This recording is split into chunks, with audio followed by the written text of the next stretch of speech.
Latest updates के लिए ultra channels को सब्सक्राइब करें और बेल आइकन को प्रेस करें। बेटा भारत, जय राम जी की लाला जी। जय जय राम जी की। बेटा बेटा जरा इन लोगों को समझाओ, इन लोगों का दिमाग खराब हो गया। क्या हुआ लाला जी? ये लोग कहते हैं कि इस साल हम अपनी फसलें ही नहीं बेचेंगे। फसल भी कोई बेचने की चीज है लाला जी। फसल की कटाई के बाद अनाज बेचा जाता है। बेटा मैं भी तो अनाज ही बेचता हूँ। देखिए लाला जी, आप जैसे धनवान हमारे पसीने की कमाई को सस्ते भाव पर खरीद कर गोदामों में जमा कर लेते हैं, जिससे शहरों में अनाज की कमी हो जाती है। फिर आप लोगों को तरसा तरसा कर दुगने चौगने भाव पर अनाज देते हैं। लाला जी, आप हमारे पसीने से लोगों का खून चूसते हैं। पर बेटे, तुम्हें तो तुम्हारे पैसे मिल जाते हैं ना, तुम तो भूखों नहीं मरते, तो दूसरों की चिंता क्यों करते हो?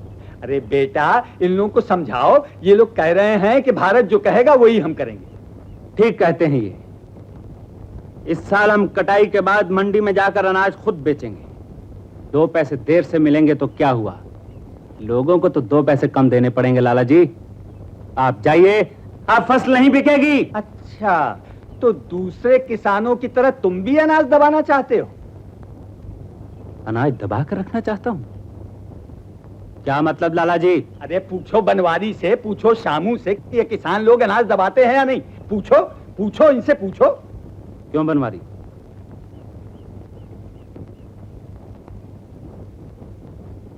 शामू, क्या हो गया है तुम्हें? बनवारी, इधर देखो तो तुम्हें अपने आप पता चल जाएगा कि इन महापुरुषों के सपने तुम जैसे किसान और धनी राम जैसे धनवान की वजह से सच नहीं होते।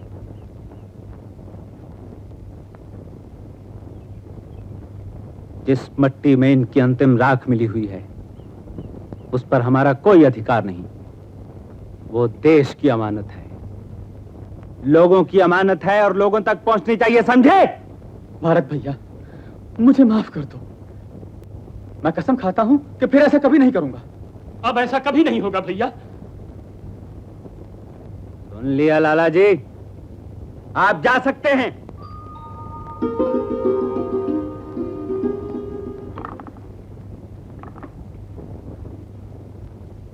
अगर ये बात दूसरे गांव तक पहुंच गई तब क्या होगा? फिर तीसरे गांव में पहुंचेगी और फैलते फैलते सारे जिले में फैल जाएगी। फिर अपनी फसलें कोई हमारे पास नहीं बेचेगा। तू जब सोचेगा बुराई सोचेगा। अरे अगर धनी राम के पास धन नहीं रहेगा तो तुझे लखपति कौन कहेगा? फिर किया क्या जाए? किया क्या जाए? भारत तो मानने वाला नहीं है, और उसके होते हुए दूसरे भी नहीं मानेंगे। तो फिर लखपति जी, तू जाकर शामू के पांव पकड़, बनवारी के आगे नाक रगड़, नहीं तो मेरी नाक कट जाएगी। मैं शहर के दूसरे व्यापारियों को मुंह कैसे दिखाऊंगा? तू जाकर एक एक को अपना बाप बना, नहीं तो तेरी औलाद भूखी मर जाएगी। लखपति, मेरी कोई औलाद नहीं है, जो कुछ मेरा है तेरे लिए है। जा, भाग के जा। अच्छा, शाबाश। कैसे हो लखपति? जरा जल्दी में हूँ, आकर बताऊंगा। चरणदास, राम राम लाला जी। जय जय राम जी। आओ बैठो। कैसे आए भाई? लाला जी, बरसों बाद गांव में आया हूँ, सोचा आपके दर्शन ही कर लूं। और सब ठीक है ना? बस लाला जी, आप सर पर हाथ रखते हैं तो सब ठीक हो जाएगा, और फिर जिसे आप कहेंगे उसे ठीक कर दूंगा। मतलब यही लाला जी कि आज भारत ने आपसे जो जो बातें की हैं मुझे अच्छी नहीं लगी। जमाना बदल गया है चरणदास, अब मैं कर ही क्या सकता हूं? बहुत कुछ लाला जी, मैंने 12 बरस जेल में काटे हैं, और 12 बरस में हर रोज 12 बार यही कसम खाई है कि जेल से निकलते ही बदला जरूर लूंगा। किससे? भारत से। कैसे? ऐसे। जय जय राम जी की, इसे दूर रखो भाई, डर लगता है। डर? किसी को कानो कान खबर नहीं होगी लाला जी। मेरी कसम पूरी हो जाएगी और आपका काम बन जाएगा। फिर गांव में किसानों को भड़काने वाला कोई नहीं रहेगा। चरणदास, आपके चरणदास का ये चरण। जय जय राम जी की। बस हुक्म कीजिए लाला जी। क्या हुक्म करूं चरणदास, तुम तो खुद समझदार हो और जो खुद दुखी है वो दूसरे का दुख समझ ही लेता है। कुछ माल पानी की जरूरत हो तो कहना। पानी के लिए तो गांव में नदी बहती है लाला जी। तो इससे पहले कि ये चांदी की गंगा सूख जाए तुम भी गोता लगा लो। ऐसी बातें करते हैं लाला जी। क्या बताऊं डॉक्टर साहब, बीमारी ही बीमारी। इसका गला दुखता है तो छोटे का पेट। नहीं बापू, मेरा पेट, छोटे का गला। हाँ मालूम है मालूम है। जबान दिखाओ। मैं लाला जी के बही खाते का तो हिसाब रख लेता हूँ, लेकिन अपनी औलाद का नहीं। आप अगर 8 साल पहले आ जाती तो हर साल नया नमूना तो नहीं आता। क्या बापू मैं नमूना हूँ? नहीं बेटा, तेरा बाप एक नमूना है। लखपति जी, ज्यादा औलाद माँ बाप पर भारी और देश पर बोझ। अब समझात का होत जब घर में इनकी फौज। खैर कोई बात नहीं, पड़ोसियों को खबरदार कर दूंगा।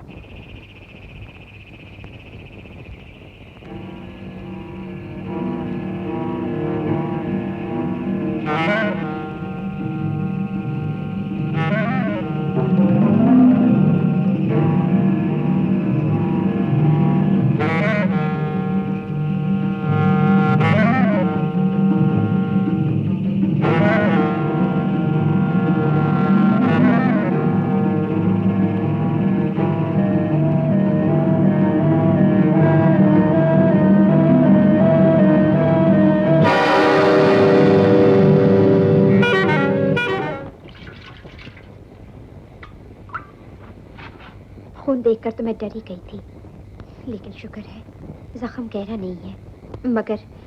मगर ये सब कुछ हुआ कैसे?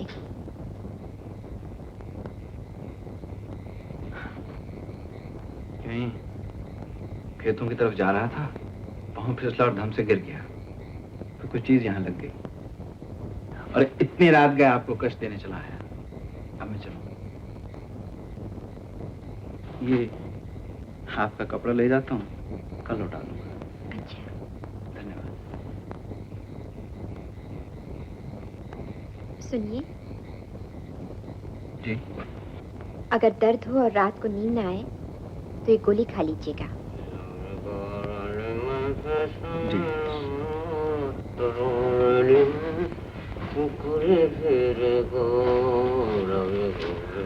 बहादुर, जरा देखना बाहर तो कोई नहीं।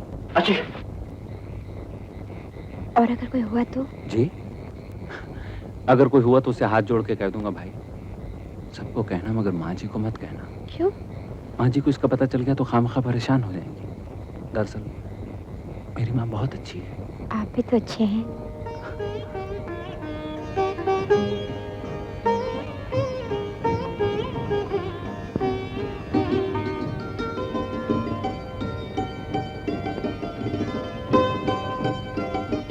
जो खुद अच्छा होता है वो दूसरों को भी अच्छा कहता है। इसलिए तो आप सबको अच्छा कहते हैं।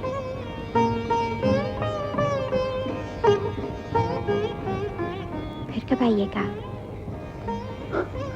अब तो आना ही पड़ेगा। आप डॉक्टर हैं और मैं मरीज। चलिए साहब, बाहर कोई नहीं है।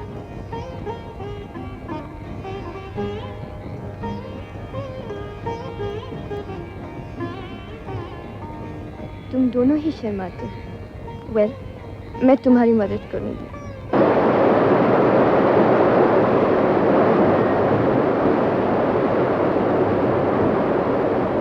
भाभी ने शहर जाते हुए कहा था कि आपने मुझे बुलाया है।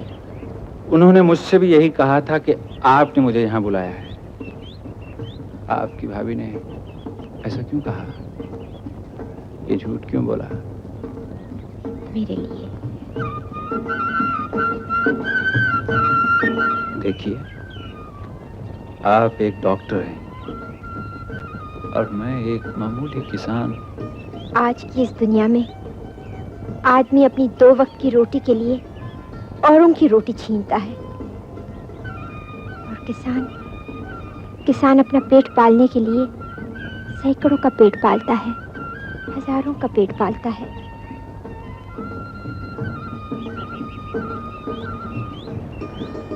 आप ठीक कहती हैं।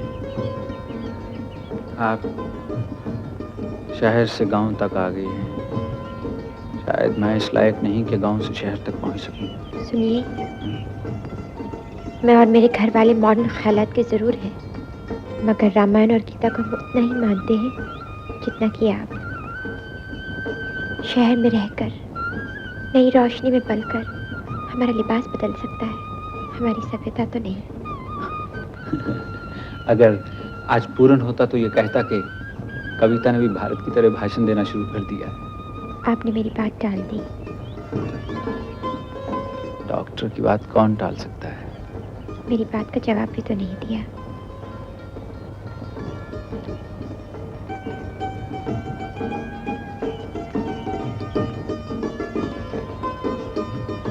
जानती हैं क्या है? क्या है? नींद की गोली। कल नहीं खाई थी, आज खाऊंगा।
गुस्सा थूक दो बेटे। भूल से रामू भैया को लग गई थी, और तुम तो जानते ही हो कि उसकी सजा मैं 12 साल जेल में चक्की पीस कर काट आया। खैर, अगर अब भी तुम्हारा गुस्सा नहीं उतरा तो लो बेटे, ये लो चाकू और कर लो अपना गुस्सा ठंडा। जय जय राम जी की। पूरन बेटे, ये तुम्हारे भले की सोचता है और इसीलिए तो तुम्हें यहाँ बुलाया है मैंने। हाँ पूरन, सुना है कि तुम शहर में रहना चाहते हो और तुम्हें कार का बड़ा शौक है। सो बेटे, कार तुम्हें मिल सकती है। कैसे? भारत जमीन तो बेचना ही नहीं चाहता। जय जय राम जी की। उसकी जरूरत क्या है बेटे? मेरा कारोबार यहाँ से बड़े बड़े शहरों तक भाग लिया है और मैं हो गया हूँ बूढ़ा, खुद भाग नहीं सकता। तो भाग दौड़ के लिए एक आदमी चाहिए ना। तुम पढ़े लिखे हो, शहर की देखभाल तुम करो और गांव के काम मैं संभालूंगा। लाला जी कह रहे थे कि 1500 से 2000 की तनख्वाह तो मामूली बात है। सच? 100 पैसे सच। तुम रुपए का बंदोबस्त कर लो और काम शुरू कर दो। रुपए का बंदोबस्त? किस लिए? मैं बताता हूँ बेटे, ये इसलिए कि जब तुम शहर में मेरा कारोबार संभालोगे तो मेरे हजारों रुपए भी तो तुम्हारे पास रहेंगे। उसकी जमानत के लिए तुम्हें 20,000 की रकम मेरे पास रखनी होगी। 20,000? तुम्हारे लिए तो मामूली रकम है बेटा, भारत बहुत पैसे वाला है। भारत ने जो थोड़ा बहुत जमा किया था वो मेरी पढ़ाई पे खर्च कर। जय जय राम जी की। लखपति, जरा खाता देखकर बताना कि भारत ने कितना रुपया जमा कराया था और सूद के साथ वापस कितना लिया और कब लिया। अभी बताता हूँ।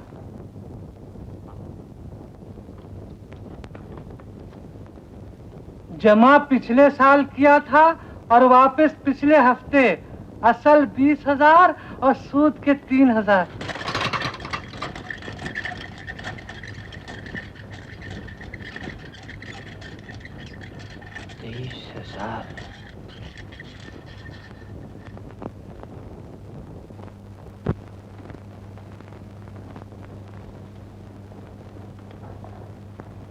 भारत के पास इतना पैसा?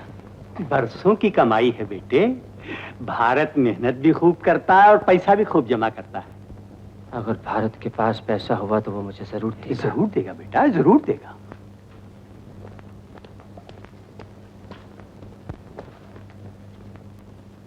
लाला जी, तोता मिर्च खा गया। शरणदास जी, भारत को खत्म करने का तुम्हारा तरीका खतरनाक था, समझे? जी, कुछ कुछ समझा, कुछ कुछ नहीं समझा। जो नहीं समझे वो भी समझ लो। जी, अब पूरन भारत से पैसा मांगेगा। भारत के पास पैसा है नहीं, वो देगा कहां से? फिर पूरन भारत से हिसाब मांगेगा। फिर लाला जी, भारत के घर में महाभारत। लेकिन लाला जी, इससे हमें क्या फायदा होगा? शरणदास, भाई भाई की फूट में हमारे भारत देश से बाहर के देशों ने हमेशा फायदा उठाया। ये भारत तो नाम का भारत है,